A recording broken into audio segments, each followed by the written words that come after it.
मेरा नाम मीना तिवारी है। मैं धनबाद कोर्ट में नोटरी पब्लिक हूँ। धनबाद बार एसोसिएशन का चुनाव होने वाला है, क्या जी। लगता है इसमें बदलाव होगा? बदलाव होना चाहिए, एकदम पूर्ण रूप से बदलाव होना चाहिए। क्यों होना चाहिए? ऐसा आपको क्यों लग रहा है? क्योंकि हमको लगता है कि अब जो आएंगे ना वो सफिशिएंट होंगे, और एक महिला आ रही है, और महिला आके कितना हद तक अच्छा करेंगी वो खुद देख लेंगे सब लोग। और हो सकता है कि महिला आके इस पद में महिला आ गई तो और न उतरने वाली है, इतना अच्छा काम करके जाएंगी, ये मेरा दावा है।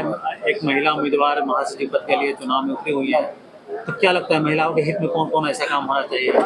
महिलाओं के हित में मैडम शुरू से करती आई हैं, और नॉट कॉम्पिटेंट महिला सभी वकील साहब के तरफ से वो करते आई है। जब भी किसी वकील साहब को कोई भी काम पड़ा है और मैडम के पास, दैट मीन्स जया कुमार जो कि महासचिव पद के लिए खड़ी है, उनके पास गया, कभी वो निराश होकर नहीं आया, क्या महिला हो क्या जेंट्स हो।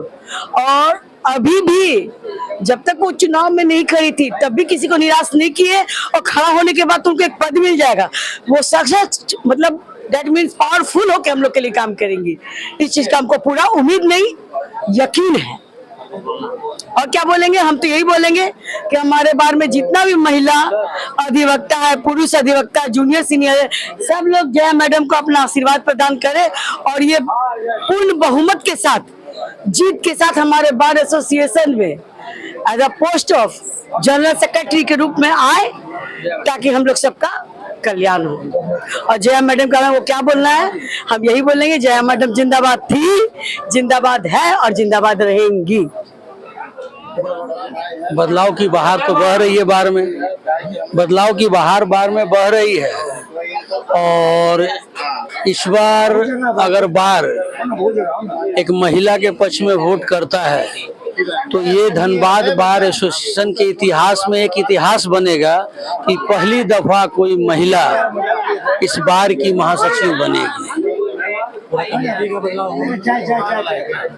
बार में माहौल ये भी है कि पूरी कमेटी को बदल दिया जाए। तो प्रमुख क्या कारण है? प्रमुख कारण ये है कि एसोसिएशन का मतलब होता है साथ, और जो प्रेजेंट कमेटी है उसने एसोसिएशन का मतलब नहीं समझा है कि साथ होता क्या है, अधिवक्ता की मूलभूत आवश्यकता क्या होती है। बिल्डिंग निर्माण जो कहा जाता है, तो बिल्डिंग निर्माण आप और हम बेहतर जानते हैं कि जो निर्माण कार्य आज के स्तर पे जिस क्वालिटी का होता है उसमें मेन खेल कमीशन का होता है, और इसमें कोई भी हमारी कमेटी ने पारदर्शिता नहीं रखी है कि जिसमें लगे कि इन्होंने कोई ईमानदारी पूर्वक काम किया है। जनरल बॉडी मीटिंग का भी जो इन्होंने आह्वान किया था वो आनंद फानन में एक दिन के नोटिस पर किया था, और वो भी बिना हिसाब दिए किया था। हमारा जो ऑडिट रिपोर्ट है वो बिना सील मोहर का है, जैसे लगता है कि वो मैन्युफैक्चर्ड है, उसका कोई ऑथेंटिकेशन नहीं है। चाय लेके आओ ना जल्दी। आपके नजरिए से देखा जाए तो इस सेशन में सबसे प्रमुख ऐसे कौन सी मांग है जो तुरंत होना चाहिए? एसोसिएशन में मांग है कि अधिवक्ता का अस्मिता से खिलवाड़ नहीं होना चाहिए, हमारी पहचान से खिलवाड़ नहीं होनी चाहिए। अगर जुडिशरी के साथ अगर किसी अधिवक्ता को कोई परेशानी आ रही है तो उसमें एसोसिएशन को साथ खड़ा होना चाहिए, न कि एसोसिएशन को अधिवक्ता के खिलाफ जुडिशरी के पक्ष में या एडमिनिस्ट्रेशन के पक्ष में खड़ा होना चाहिए। प्रतिनिधि का मतलब होता है कि वो अधिवक्ता का प्रतिनिधित्व करता है, न कि जुडिशरी या प्रशासन का प्रतिनिधित्व करता है। तो हमें ऐसे पदाधिकारी की तलाश है जो अधिवक्ता के हित में, अधिवक्ता के साथ हमेशा अधिवक्ता हित में खड़ा रहे 24/7। हमें ऐसे लोगों की दरकार नहीं है जिनके पास समय अधिवक्ता के लिए न हो, जो अपना विकास को बार का विकास कहते हो और अधिवक्ताओं के विनाश को भी कहते हैं कि वो विकास ही हो रहा है। मेरा नाम संतोष कुमार सिंह है। लग रहा है कि इस बार का चुनाव का प्रक्रिया पूरा ट्रांसपेरेंसी आनी चाहिए। बिल्डिंग बना देने से कुछ नहीं हो जाता है। वेलफेयर होना चाहिए वकीलों का, मैन टू मैन। वकीलों का आखिरी स्टाफ जो लाइन होता है वो आखिरी बंदा, आखिरी वकील भी नहीं छूटे, या यहाँ के काम करने वाले नहीं छूटे। वकीलों के साथ जो रहते हैं सबका वेलफेयर होना चाहिए, ट्रांसपेरेंसी। दूसरी बात है कि ग्रुप इंश्योरेंस जिसका मैडम वादा की है, ग्रुप इंश्योरेंस बहुत ज़रूरी है। आज के डेट में कुछ हो जाता है, ट्रांसपेरेंसी की बात बताए। हम नहीं बोल रहे हैं कि कौन कमेटी क्या किया नहीं किया, उससे मतलब नहीं है। मतलब है कि ट्रांसपेरेंसी आनी चाहिए और एक एडवाइजरी कमेटी बननी चाहिए। हम लोग अनुभवी आदमी है। मान लिया जाए कि हम 34 साल से यहाँ हैं, तो ऐसा थोड़ी है कि हम लोग कुछ भी नहीं जानते, कुछ भी नहीं पूछा जाता है। हम लोग अधिवक्ता बैठते हैं ना, उनका विस्थापन का बात हो रहा है, जबकि हम लोग वहाँ 25 साल से बैठ रहे हैं। और जो पिछली कमेटी है वो विस्थापन के बाद बैठने की कहीं व्यवस्था नहीं कर पा रहे हैं। ये 2.5 साल पहले हम लोगों ने मांग रखा था कि 28 कोर्ट के अधिवक्ता लोगों को विस्थापित यदि हो रहा तो नई बिल्डिंग में जगह दीजिए, किसी एक फ्लोर में दीजिए। हम लोग लगभग 87 अधिवक्ता है वहाँ पर, तो हम लोग उम्मीद कर रहे थे ये कमेटी हम लोग के लिए सोचेगी, लेकिन ऐसा कुछ हुआ नहीं है। और दूसरी बात जो है वो हम कह रहे हैं कि हमारे यहाँ जो है, जो नया बिल्डिंग में बैठने की भी व्यवस्था हुई है, उसमें एक टेबल पर 4 अधिवक्ता बैठते हैं। वहाँ क्लाइंट बैठने की जगह नहीं है। और हमारा ट्रायल कोर्ट है, ट्रायल कोर्ट में क्लाइंट को बैठना अधिवक्ता के साथ बहुत जरूरी होता है। उनको बहुत सारा चीज समझाना पड़ता है, समझना भी पड़ता है। ऐसी स्थिति में क्लाइंट का भी बैठने का व्यवस्था होना चाहिए, वो वहाँ पर हो नहीं रहा है। एक साथ टेबल पे 4 लोगों को बिठा दिए, जो कि गलत है। 2x2 का अरेंजमेंट होना चाहिए, यानी 2 अधिवक्ता यदि बैठ रहे तो उनके साथ 2 क्लाइंट भी बैठने का व्यवस्था होना चाहिए। तीसरी बात है, हम लोग का मांग है कि हम लोग को 10,000 रुपये अनुकंपा की राशि दी जाए प्रति माह। वो भी अधिवक्ता ही कमा के देंगे वहाँ पर, और उसी पैसे को हम लोग को वितरित कर दिया जाए। ऐसा व्यवस्था जो है ना, झारखंड में और भी कई बार में लागू है पहले से।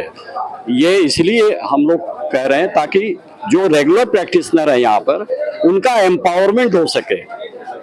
बहुत सारे दूर दराज से गांव से लोग अधिवक्ता आते हैं यहाँ पर, 100-200 खर्च करते हैं यहाँ पर, और शाम को पता चलता है 200-400 रुपए के लिए तरस रहे हैं।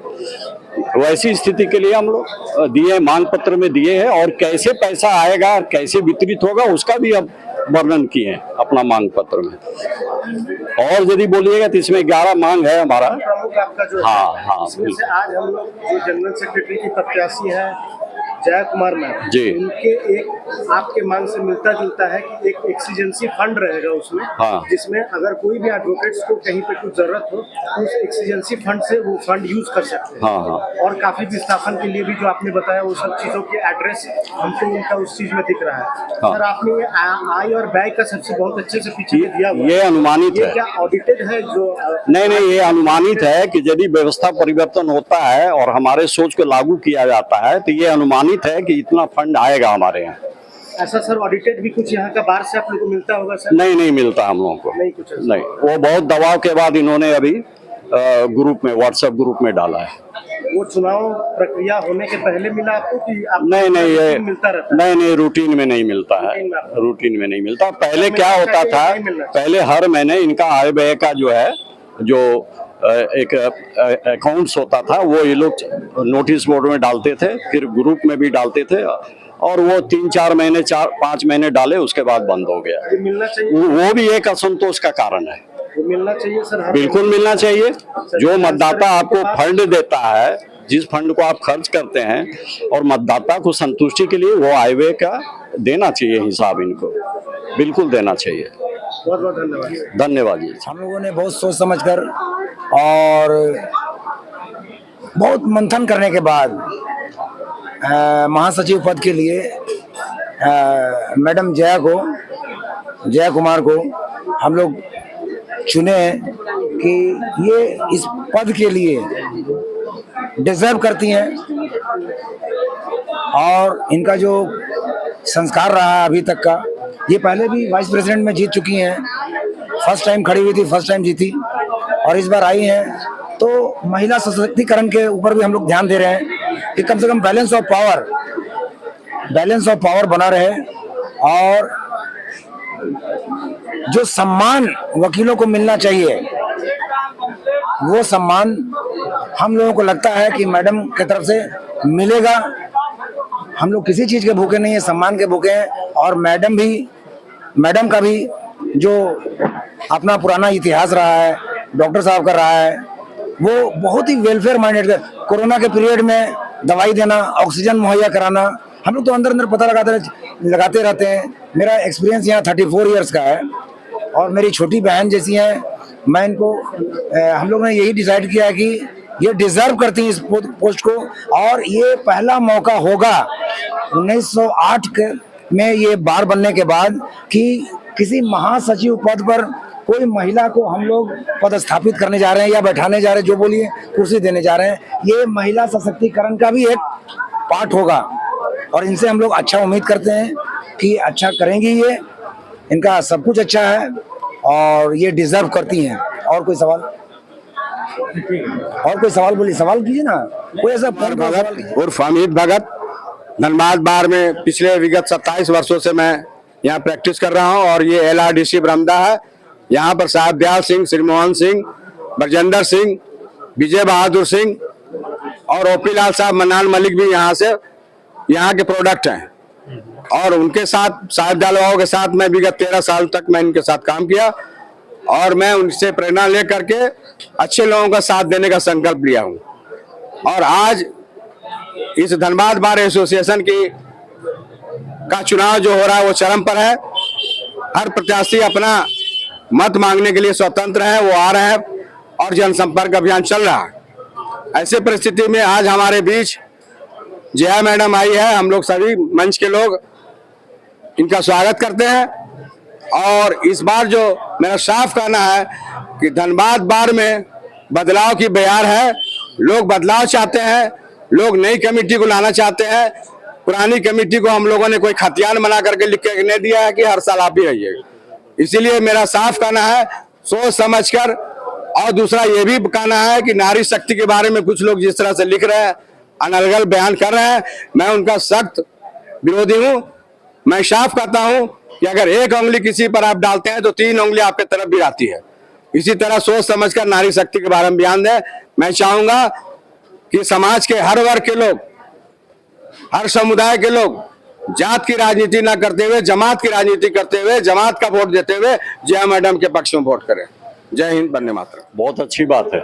हम तो वुमन एम्पावरमेंट का हम फेवर करते हैं। बदलाव होना चाहिए इस बार। बदलाव तो पूरी कमेटी का होना चाहिए। पूरी कमेटी का हाँ, यहाँ पर जो मतदाता हैं वो संतुष्ट नहीं है, संतुष्ट नहीं है। बिल्कुल नहीं। क्या नाम हुआ आपका? मेरा नाम अशोक कुमार अस्क है, मैं यहाँ पे अधिवक्ता हूँ।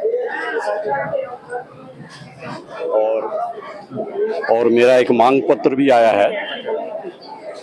मेरा एक मांग पत्र आया है जो हमने अधिवक्ताओं के बीच में वितरित किया है और अधिवक्ताओं का अच्छा समर्थन मिल रहा है।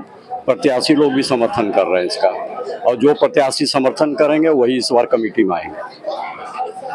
देखिए, धनबाद बार बहुत पुरानी बार है और यहाँ बहुत पुराने लॉयर भी हैं और अभी के दौर में बहुत नए लॉयर भी आ रहे हैं।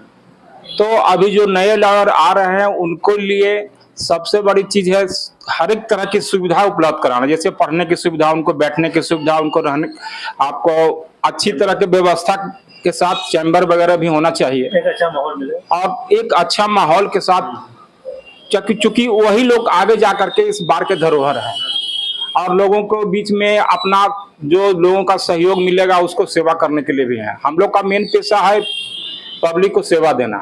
तो इसके लिए अभी जो चुनाव प्रक्रिया चल रही है उसमें तो नए लॉयर पर कोई तो ध्यान नहीं दे रहा है। सबसे बड़ी बात, ना उनको कहाँ बैठाना है, कहाँ रखना है, उनके लिए किसी तरह का व्यवस्था नहीं है। तो इसमें हम लोग चाह रहे हैं कि जो नए लॉयर सब हैं उन पर विशेष लोगों का ध्यान रहे और उस ध्यान को देखते हुए हम लोग को नया कैंडिडेट चुनना है। इस बार तो जैसे पहले से तो 4 साल से तो पुराने लोग अभी आ रहे हैं, पुराने लोग हैं, सभी लोग अपना वक्तव्य दे रहे हैं कि हम कर देंगे, हम ऐसे करेंगे, हम वैसे करेंगे, लेकिन धरातल पर नए लॉयर के कुछ के लिए कुछ नहीं आता है। हम तो यहाँ प्रैक्टिस में करीब 25 साल से देख रहे हैं, नए लॉयर को कोई व्यवस्था यहाँ नहीं दिया जाता है। क्या लगता है पुराने कमेटी के बदलाव होनी चाहिए इस चुनाव में? देखिए, या वही कमेटी को रेगुलर होना चाहिए? देखिए, कमेटी पुरानी हो या नई हो, सोच नहीं होनी चाहिए। जो नए सोच के साथ आएंगे उनको हम लोग विजयी बनाएंगे। अभी एकमात्र महिला उम्मीदवार चुनावी मैदान में उतरी हुई है, आपको भी पता है, जैसे कि जया कुमार। क्या लगता है उनके जो प्रैक्टिस है या इनके जो कार्यों का आप देखते हैं, क्या लगता है ये जो जीत कराएंगे तो इनसे महिलाओं को लेकर कुछ भला होगा? हाँ, देखिए, पुरानी बार है, इसमें प्रथम बार किसी महिला उम्मीदवार को हम लोग देख रहे हैं और खासकर महिलाओं को भी हम लोग के बार में करीब 300 से 400 महिलाएं एडवोकेट भी हैं। जिनका ध्यान भी इन प्रत्याशी पर है और खासकर महिला प्रत्याशी पर उनका ज्यादा ध्यान है, क्योंकि महिला को ज्यादा प्रभावशील तरह से अपना सारा बातों को व्यक्त करके उनके सामने रख सकती है। पुरुष ठीक है, पुरुष सुनता है, लेकिन जितना महिला को जानती है, महिला को सुनेगी, उतना पुरुष नहीं सुन सकता है। इसलिए महिला उम्मीदवार को आगे बढ़ाने के लिए इस बार का पुरुष अधिवक्ता भी आगे बढ़ करके आ रहा है और बढ़ चढ़ के उसमें हिस्सा ले रहा है। परिचय दीजिए अपना। हमारा नाम सतीश कुमार अधिवक्ता, मैं धनबाद सिविल कोर्ट में 99 से प्रैक्टिस कर रहा हूं और सेल्फ अपना प्रैक्टिस करता हूं।